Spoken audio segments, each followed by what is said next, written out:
Well, welcome to a special episode of the King M.E show. I'm one half of this thing, King. Hey y'all, it's me, Michelle. How y'all doing? First of all, I'm gonna need for you I to waited focus on the road. until I waited. I intentionally waited. I'm good. So here at the King M.E show, we offer a real outlook on a healthy relationship. Real being relatable, Entertaining, accountable, and loving. Now, normally, we are a live stream every Monday, 7 p.m. U.S. Eastern, across all major social media platforms. But we were doing some traveling this weekend. And in this travel event, we decided to make today's episode about communication. Okay. And how we could have broken up. What? Because of what transpired about a week ago now. Yeah. So, to just kind of get into it, an event happened last Saturday. 4 days later, I perseverated or thought about what had occurred and realized that I didn't like something that I saw. And it wasn't anything too bad, but I wanted to bring it up because it was important for me. Now, I brought it up to Michelle at almost midnight after she had a long work day and had went to a very contentious work meeting that lasted all of Wednesday evening from 6 to about 11:30, roughly. Mm-hmm. And when Michelle asked, "How was your day?" in my head, I decided to use that as the opportunity to discuss something about what had happened the previous Saturday night and what, in my head, should never happen again. And it wasn't anything that she did that was wrong. Let me just put that out there. But it was something that I felt was important for the safety and health of our relationship, that I wanted to just be sure and make certain, hey, to me, this can't happen and this is why. Now, the Cliff Notes version of what happened, there was an older couple that asked, not really nicely, but I didn't catch that. Michelle would say very rudely, if we were willing to move down a seat at this event that her and I had went to. And I looked at Michelle, I looked at Castle, and said, you know what, sure. And the lady didn't immediately say thank you. Older white lady. I'm saying the demographics for a reason. All right? She didn't immediately say thank you. So Michelle said, You're welcome. You're welcome. Which then prompted the guy that was with her to say something. And he said thank you. He looked at me dead in my face, said thank you. But it was kind of like that, thank you, like, I'm saying this because I realized that we messed up. He clearly, but the lady was still oblivious. I peeped it, which is why I gave them grace. I saw what he did. And she was, the other lady was the primary communicator between me and the ass because she was closest to me. The guy was like, hey, yeah, that was kind of, that's how I peeped it anyway. Which is why, from there, I was good. In the moment, that didn't bother me, right? We went the event, everything was fine. But it was 4 days later, well, I was kind of like, yeah, I don't need Michelle to ever do that around me. So I stated it as such, right? Michelle felt as though I ambushed her. She felt as though I gave her an ultimatum, which I did. I denied it initially because I was like, no, it's not an ultimatum. You can't do this around me. You can't. Like, that, to me, it's like, I don't care how you feel, which is funny because Michelle said it doesn't matter how anybody else feels. It's King's way or the highway. Yet for me, it's the reason, like, the reason trumped it, in my opinion. The reason trumped how you feel in that moment. Because I'm not trying to have her be a certain way because it's what I want. Like, you will do this around me, this I command.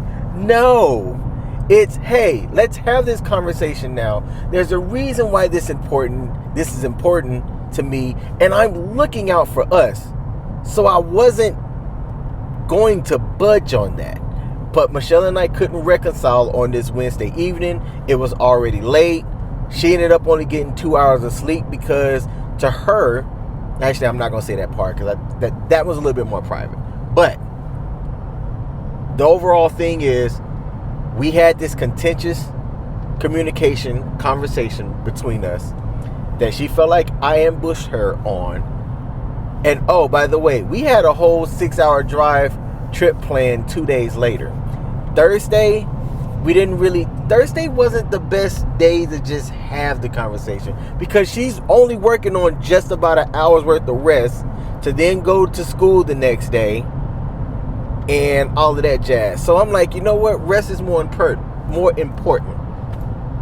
Yet when I pulled up Friday, I was ready to leave her behind in Maryland if I didn't feel like she was in a communicative state of mind.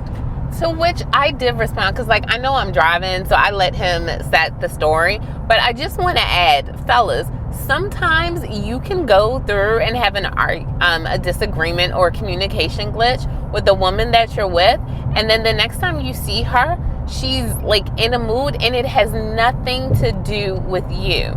So that's something I had to explain to King. I was like, let me be fair and let me be honest in the moment. If you had picked me up on Friday and I was not in I didn't seem like myself, it wouldn't have had anything to do with our conversation from Wednesday, but things that I needed him in our specific situation to consider was that, number one, my school district was in a $49 million budget deficit.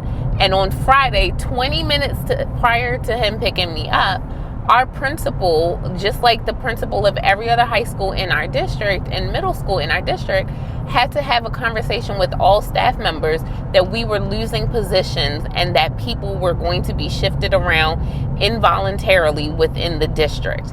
So that's a heavy, heavy conversation to go into the weekend with, right? Essentially, 3 people at our school, they're not losing employment, they're just losing their position. And it could be anyone. It was open to any 3 teachers in the building. So that's a heavy thing to contend with.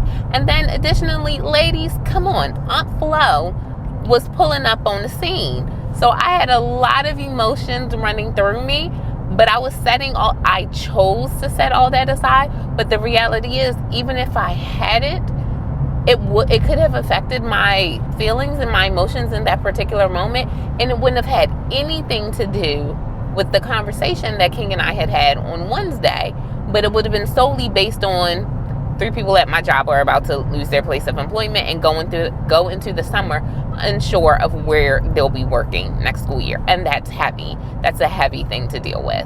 So I just had to remind King of that, it ain't all about you, boo. Sometimes. That's true, yet. Ain't no yet. Yet, there is a yet. There is no yet. I need you to recognize that I was able to compartmentalize my feelings because of all of the different capacities that I serve in. So, I recognize what's happening, but anyone else in my job would not have been able to do that.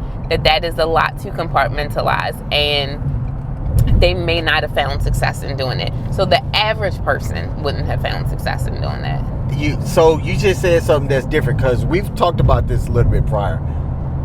Yes, you were able to compartmentalize, but I'm looking to see if you did or if you can't. Because here's the thing. For me, if you weren't able to compartmentalize, I don't think we could have had a healthy conversation on the road 6 hours together in a car.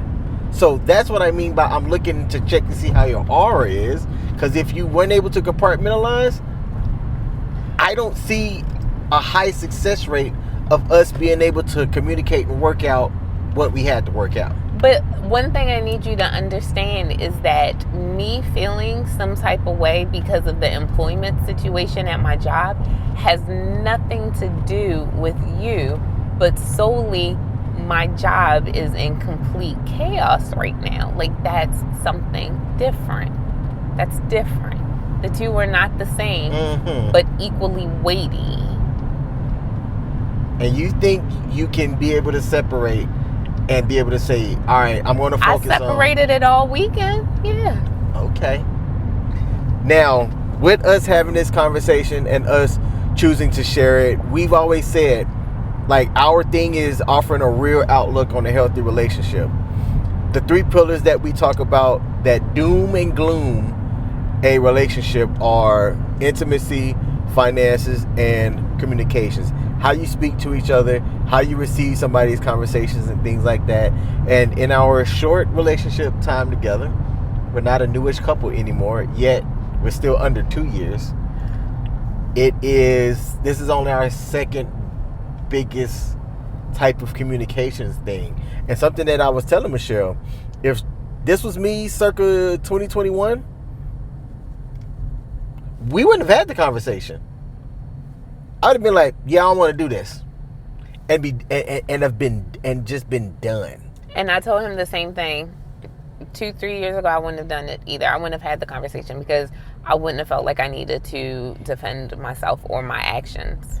Yep. Now, for me, I love her. I tell her this. I try to show it. I try to show it in action as well. Wait, you love me? Yet, to me, love doesn't excuse verbal abuse. Love doesn't excuse bad actions. You can't just say I love you and then do bad things and expect me to still be around or excuse something that doesn't sit right with me. So we were able to get through it. I'm going to say this. One of the reasons why we're doing this is I don't necessarily recommend the average couple to not have a communications gap fixed before going on a trip together, but we were able to knock it out.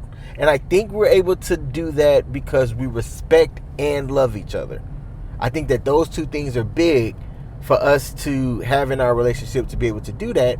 And we think that if you have a relationship that has love and respect, you can probably throw in trust, that you can also do that as well. Because I'm going to tell you, we're in a car right now.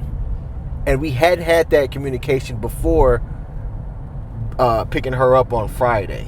So, but because I love her and I respect her, and I saw that she had an inviting aura, then I said, okay, the aura's there. I get you saying, put your cell phone down, please. It could have been bad. What are you talking about? The person behind us is on their cell phone and failing to brake in enough time. Did they almost hit us? They almost did, yes, because they are not braking in enough time. New York license plate. I'm sorry, y'all. I'm driving. That's why my eyes are like focused. Good. You still focus on that.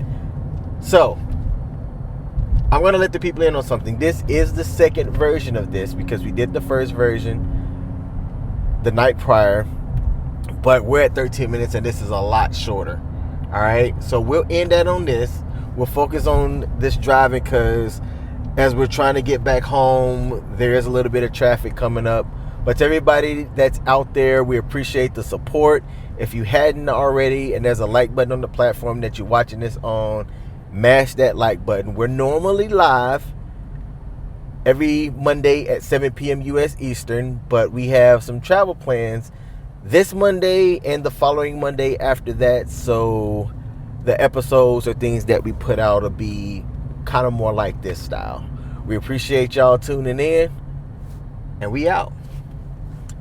I can't get the kiss because we're in the car, but but that works. Bye, y'all. Bye.